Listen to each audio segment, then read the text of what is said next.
Hello everyone, welcome back to my channel. So today we are going to discuss about the topic trends in hydrology. So in our previous video हमने discuss किया था कि climatology और meteorology के अंदर क्या trends हैं, और जब हम क्लाइमेटोलॉजी को डिस्कस कर रहे थे तो हमने क्या डिस्कस किया था कि क्लाइमेटोलॉजी और मेट्रियोलॉजी के अंदर हम क्या देखते हैं कि हमारा जो वेदर है उसमें शॉर्ट टर्म में और लॉन्ग टर्म में क्या क्या चेंजेस हो सकते हैं, बारिश आने के कितने चांसेस हैं, या वेदर में मीन्स सन के कितने चांसेस है, सनशाइन कितना रहेगा, क्लाइमेट में क्या क्या चेंजेस हो सकते हैं, सी लेवल में क्या क्या चेंजेस हो सकते हैं। वो सब हमने किस में डिस्कस किया था कि एटमॉस्फेयर में लॉन्ग टर्म में और शॉर्ट टर्म में वेदर में क्या चेंजेस होंगे, वो हमने क्लाइमेटोलॉजी और मेट्रोलॉजी में डिस्कस किया था। आज जो हम अनदर एस्पेक्ट डिस्कस करने वाले हैं वो है हाइड्रोलॉजी। तो हाइड्रोलॉजी क्या है? जो वाटर से रिलेट करती है। ये हमने प्रीवियस वीडियो में भी डिस्कस किया था कि जैसे क्लाइमेटोलॉजी वेदर से रिलेट करता है, जियोलॉजिकल हैजार्ड्स अर्थ से रिलेट करते हैं, अर्थ की लैंड से रिलेट करते हैं, वैसे ही हाइड्रोलॉजी वाटर से रिलेट करता है। तो it is a scientific study of water, specially its movement in relation to the land. यानी कि हमारी अर्थ के ऊपर, ज़मीन के ऊपर जो पानी है, चाहे वो ज़मीन के अंदर हो, मीन्स हमारी अर्थ पे जो पानी है, चाहे वो अर्थ के अंदर हो या फिर अर्थ के ऊपर हो, जो भी पानी है उस पानी की मूवमेंट वो किस तरीके से वर्क कर रहा है, उसकी जो स्टडी होती है उसको हम बोलते हैं hydrology. It is the study of water. Hydrology है तो ये ना याद रखना कि ये किस चीज़ की स्टडी है, scientific study of water. It is the study of water in natural environment including the distribution, movement and properties of water। कि इसके अंदर आप क्या स्टडी करते हो कि वाटर की डिस्ट्रीब्यूशन कैसी होगी, उसका लेवल कितना है, मूवमेंट कितनी है, प्रॉपर्टी कितनी है, अवेबिलिटी कितनी है, इस चीज़ के रिगार्डिंग जब आप स्टडी करते हो, यानी कि वाटर से रिलेटेड जब हर एस्पेक्ट की आप स्टडी करते हो, that is hydrology. Hydrology is the study of distribution, movement and properties of water both below and on the earth surface. यानी कि जो अर्थ सरफेस है उस पे जो पानी है, जो हमारी अर्थ के सरफेस पे पानी है, अर्थ के अंदर जो पानी है, उनके अंदर कितनी मूवमेंट है, कितनी उसकी अवेबिलिटी है, किस तरीके से वो डिस्ट्रीब्यूटेड है और उसकी क्या प्रॉपर्टीज़ हैं, इन सारी चीज़ों को जब हम वाटर के रिगार्डिंग स्टडी करते हैं, that is a study of hydrology. So hydrology is a scientific study of water on both on the earth and inside the earth या फिर बिलो द अर्थ सरफेस। वो हमारा क्या होता है? हाइड्रोलॉजी। और ये किस किस चीज़ को स्टडी करता है? सारी वाटर के रिलेटेड जितना भी एस्पेक्ट है उस सबको स्टडी करता है कि कितना वाटर अवेलेबल है, उसकी कितनी मूवमेंट है, उसकी क्या प्रॉपर्टीज़ हैं और कैसे वो डिस्ट्रीब्यूटेड है। नाउ एस्पेक्ट स्टडीज़ इन हाइड्रोलॉजी, कि हाइड्रोलॉजी के अंदर वाटर से रिलेटेड कौन कौन सी चीज़ें हम स्टडी करते हैं।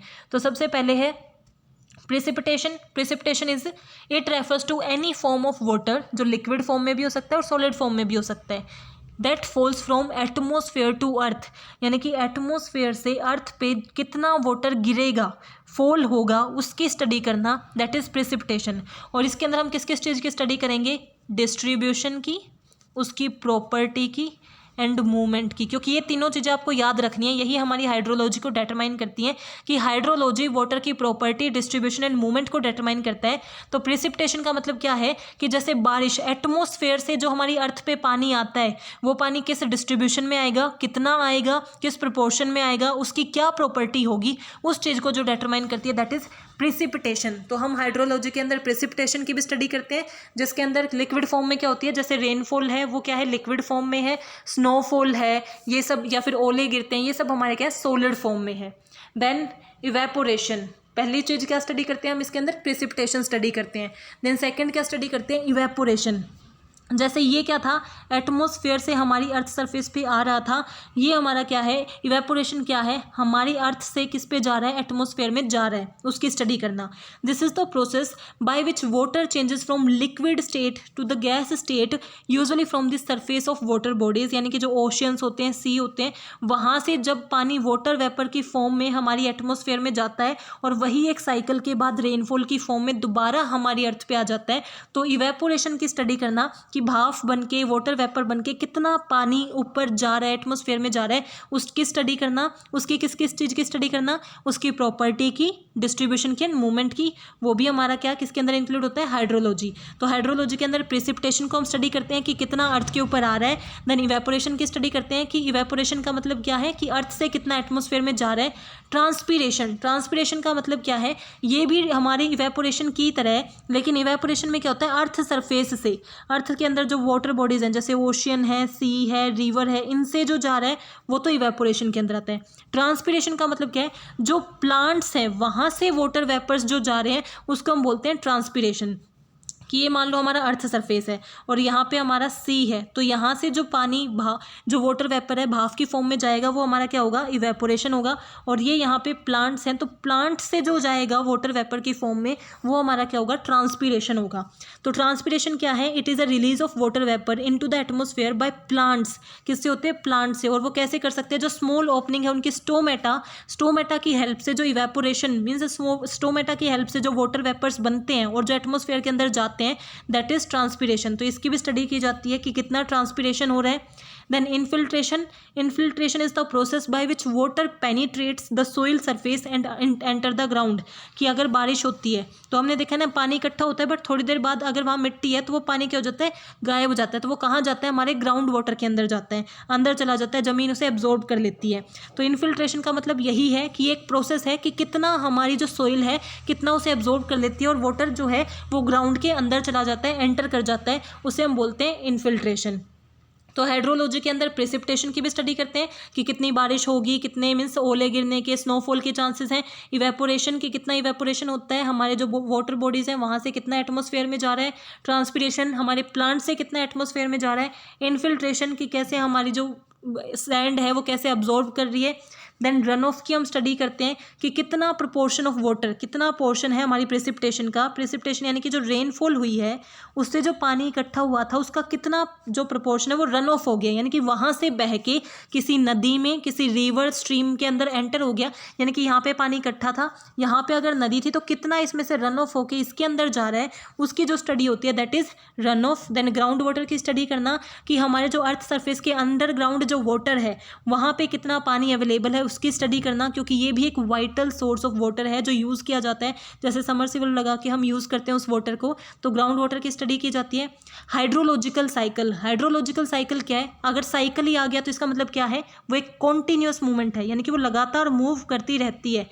ऐसा नहीं है कि एक ही बार मूव कर रही है, वो क्या करेगी, लगातार मूव करती रहती है। तो हाइड्रोलॉजिकल साइकिल किस चीज़ को बताती है कि वाटर की क्या साइकिल है above and below the earth, यानी कि हमारी अर्थ पे, अर्थ के नीचे एटमॉस्फेयर में वाटर किस तरीके से वर्क कर रहा है। जैसे मैंने क्या बोला था कि अगर हमारी अर्थ सरफेस है, यहाँ से इवेपोरेट होके जा रहा है, प्लांट से ट्रांसपीरेट होके जा रहा है, यहाँ से अगर वो वाटर वेपर बन के जा रहे हैं तो बाद में वो रेनफॉल के थ्रू दोबारा अर्थ पे ही आता है। देन वाटर यहाँ पे जो हमारी लैंड होती है जो भी है वो उसे एब्जॉर्ब कर लेती है, बचा हुआ वाटर फिर से हमारा ऐसा ही होता है। तो ये साइकिल क्या होती है, चलती रहती है, यानी कि evaporation, transpiration, precipitation, run off, ground water, ये साइकिल क्या है, लगातार चलती रहती है। तो हाइड्रोलॉजिकल साइकिल की स्टडी की जाती है। हाइड्रोग्राफ की स्टडी की जाती है। ये ग्राफ हमें क्या शो करता है, यानी कि ग्राफिकल फॉर्म में ये शो करना कि रिवर के अंदर कितना पानी है, कितना उसके अंदर डिस्चार्ज हुआ है, किस लेवल पे वो पहुंच गया है, ताकि हमें पता चल जाए कि डेंजर लेवल पे तो रिवर नहीं है ना, ताकि उसके अंदर और पानी ऐड ना हो। देन वाटर क्वालिटी की स्टडी करना और एनवायरनमेंट के ऊपर उसका क्या इंपैक्ट होगा उसका असेसमेंट करना, ये सब हमारे किसके अंदर आते हैं, हाइड्रोलॉजी के अंदर। तो आज अभी तक हमने क्या क्या डिस्कस किया कि हाइड्रोलॉजी क्या है, जो वाटर की मूवमेंट को, डिस्ट्रीब्यूशन को, उसकी प्रॉपर्टीज़ को डिटरमाइन करती है, चाहे वो वाटर अबव द अर्थ हो, बिलो द अर्थ हो या ऑन द अर्थ हो। इसके अंदर हम किस किस चीज़ की स्टडी करते हैं, प्रेसिपिटेशन की, इवेपोरेशन की, ट्रांसपीरेशन की, इन्फिल्ट्रेशन की, रन ऑफ की, ग्राउंड वाटर की, hydrological cycle, hydrograph, water quality and environmental impact. Now importance of the study of hydrology. अगर हम हाइड्रोलॉजी की स्टडी कर रहे हैं तो उसकी क्या क्या इंपॉर्टेंस है, उसकी हेल्प से हम वाटर रिसोर्स मैनेजमेंट कर सकते हैं। क्योंकि अगर हमें ये पता चल जाएगा कि कितनी बारिश आने के चांसेस हैं, रिवर के अंदर ऑलरेडी कितना पानी है, कितना उसके अंदर आएगा, कितना वो कंज्यूम कर सकती है, किस लेवल से आगे होकर फ्लडिंग के चांसेस हो सकते हैं, कितना हम इवेपोरेट कर रहे हैं, तो इन सब चीज़ों का अगर हमें पता होगा तो हम वाटर का अच्छे से मैनेजमेंट कर सकेंगे, फ्लड कंट्रोल एंड मैनेज कर सकेंगे। क्योंकि हमें पहले से पता होगा कि किस लेवल पे फ्लड के चांसेस होते हैं, तो हम उसको कंट्रोल करने की कोशिश करेंगे कि उस लेवल तक वो पहुंचे ही ना। ड्रॉट प्रिडिक्शन एंड मिटिगेशन, कि अगर हमें ये लगता है कि वाटर कम है, यानी कि जो वाटर की अवेलेबिलिटी है वो कम हो जाती है, तो हम ये प्रिडिक्ट कर सकते हैं कि हमें हाइड्रोलॉजी की स्टडी से पता चला है कि वाटर की क्या है, स्कैरसिटी है, कमी है, तो ड्रॉट हो सकती है, सूखापन आ सकता है, उसको प्रिडिक्ट किया जा सकता है, उसे कम करने की कोशिश की जा सकती है। एनवायरनमेंट को ऑब्वियसली प्रोटेक्ट कर सकेंगे, क्योंकि हाइड्रोलॉजी से रिलेटेड जो भी डिजास्टर हो सकते हैं, जैसे फ्लड है, सुनामी है, जो भी आ सकते हैं, सो इन सब से हम क्या कर सकते हैं, खुद को प्रोटेक्ट कर सकते हैं, एनवायरनमेंट को प्रोटेक्ट कर सकते हैं। एग्रीकल्चर एंड इरीगेशन प्लानिंग उसके अकॉर्डिंग कर सकते हैं, क्योंकि अगर वाटर की अवेलेबिलिटी है तो ऐसी फसलों को उगाना चाहिए जिसके अंदर पानी की ज़्यादा ज़रूरत होती है। अगर वाटर की स्कैरसिटी है तो ऐसी चीज़ों को उगाना चाहिए जिसके अंदर पानी की कम रिक्वायरमेंट होती है। वाटर की अच्छे से क्वालिटी को मैनेज कर पाएंगे, और कोई भी डिजास्टर है यानी कि फ्लड वगैरह के अगर चांसेस होंगे तो उनके रिगार्डिंग अच्छे से प्रिपेयर कर पाएंगे, क्योंकि हमें पहले से पता होगा कि कितने चांसेस हैं फ्लड के। Now what are the trends in hydrology. तो हाइड्रोलॉजी के अंदर क्या क्या ट्रेंड्स हैं? क्लाइमेट चेंज इम्पैक्ट, यानी कि हमारी जो वाटर है उसके ऊपर क्लाइमेट चेंज का इम्पैक्ट आ रहा है। क्लाइमेट चेंज का मतलब क्या है? क्योंकि टेम्परेचर हमारा चेंज हो गया है, क्लाइमेट के अंदर चेंज आ गया है, तो जो हमारा वाटर है उसका इम्पैक्ट क्लाइमेट चेंज के ऊपर पड़ रहा है, ये हमें ट्रेंड्स में पता है। वाटर स्कैरसिटी एंड स्ट्रेस, यानी कि ट्रेंड का मतलब क्या होता है कि रिसेंट हम वाटर से रिलेटेड क्या क्या चीज़ें फेस करते हैं, तो वाटर के ऊपर क्लाइमेट चेंज का इम्पैक्ट है। वाटर स्कैरसिटी एंड स्ट्रेस, कि हम वाटर की कमी को फेस करते हैं, हमारे पास पानी की उतनी अवेलेबिलिटी नहीं है, बिकॉज हम वेस्ट बहुत ज़्यादा कर चुके हैं, तो ऑलरेडी हमारे पास क्या है, जितना पानी अवेलेबल है वो इनफ नहीं है, बिकॉज हमें सस्टेनेबिलिटी उसे यूज़ करना पड़ेगा। Advancement in remote sensing and geographic information system, कि जो भी हमारी हाइड्रोलॉजी है उसके रिगार्डिंग जिस भी टेक्नोलॉजी की रिक्वायरमेंट है वो एडवांस हो चुकी है, इसीलिए हम हाइड्रोलॉजी की ज़्यादा बेटर और एक्यूरेट स्टडी कर पा रहे हैं।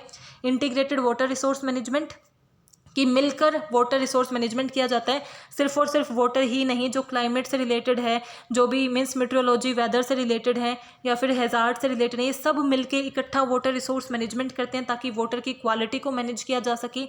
Green infrastructure and natural solution पे फोकस किया जाता है, यानी कि ट्रेंड क्या है कि अब हम किस चीज़ पे फोकस करने लग गए हैं, उन्हीं प्रोडक्ट को बाय करते हैं ज़्यादातर जो ग्रीन प्रोडक्ट्स होते हैं, ग्रीन मार्केटिंग को अडॉप्ट कर रहे हैं। ग्रीन इंफ्रास्ट्रक्चर यानी कि एनवायरनमेंट के ऊपर कंसर्न बढ़ने लग गया है, नेचुरल सॉल्यूशंस पे ज़्यादा फोकस है, अब water quality and pollution control पे फोकस है। गवर्नमेंट मेजर्स बनाने लग गई है, एक्ट बनाने लग गई है, पनिशमेंट बना दी गई है कि अगर वाटर क्वालिटी को कोई हार्म करता है तो उसको क्या होगा, पनिश किया जाएगा, उस पर फाइन भी इम्पोज किया जाएगा, तो पोल्यूशन कंट्रोल पे वर्क होने लग गया है।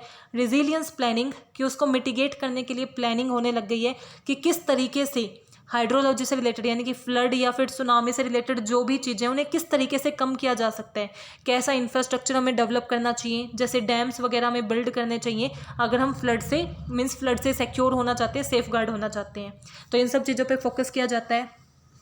Urban hydrology and storm water management, यानी कि अर्बन हाइड्रोलॉजी एक हमारा ट्रेंड है कि अर्बन एरिया की वाटर की स्टडी की जाती है, उसकी क्या क्वालिटी है, कितनी अवेलेबिलिटी है, स्टॉर्म वाटर को मैनेज किया जाता है। Ground water management and depletion, कि ग्राउंड वाटर को अब क्या कर दिया, नेचुरल वाटर की तरह यूज़ किया जा रहा है, कि ऑलरेडी जो हमारी अर्थ सरफेस पे जो वाटर था उसके बजाय अब हर घर में ग्राउंड वाटर को भी यूज़ करना शुरू कर दिया है, तो वो भी हमारा डिप्लेट हो रहा है। ये भी ट्रेंड क्या है कि ग्राउंड वाटर भी डिप्लेट होना स्टार्ट हो चुका है, कि हम बहुत ज़्यादा ग्राउंड जो अर्थ सरफेस के अंदर पानी है उसे भी हमने बहुत ज़्यादा यूज़ कर लिया है।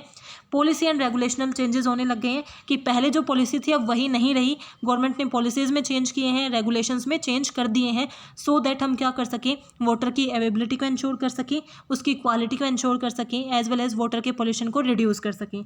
सो आज हमने क्या स्टडी किया कि हाइड्रोलॉजी क्या होती है। तो हाइड्रोलॉजी का मतलब क्या है, ये भी हमारे डिजास्टर मैनेजमेंट के अंदर ही आता है। हाइड्रोलॉजी का मतलब है कि हम अपने वाटर की स्टडी करते हैं, जो भी हमारी अर्थ के ऊपर, अर्थ के मीन्स ऊपर जो है एटमॉस्फेयर में जो है या अर्थ के अंदर जो पानी है उसके रिगार्डिंग स्टडी करना, कि उसकी मूवमेंट क्या है, डिस्ट्रीब्यूशन क्या है, प्रॉपर्टी क्या है, उसको हम बोलते हैं स्टडी ऑफ हाइड्रोलॉजी, जो एक साइंटिफिक स्टडी है।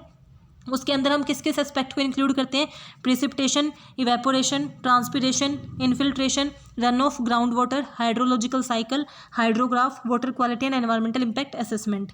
देन इसकी क्या इंपॉर्टेंस है कि हर चीज़ को हम अच्छे से मैनेज कर सकेंगे, कोई भी डिजास्टर है उसके रिगार्डिंग बेटर प्लानिंग कर सकेंगे। देन अब कौन कौन से ट्रेंड्स हैं जो हाइड्रोलॉजी के हम देख पा रहे हैं, क्या क्या चीज़ें फॉलो की जाती हैं, वो हमने डिस्कस किए। So I hope you are clear with this topic. If you have any doubt please mention in comment section. Thank you, keep supporting.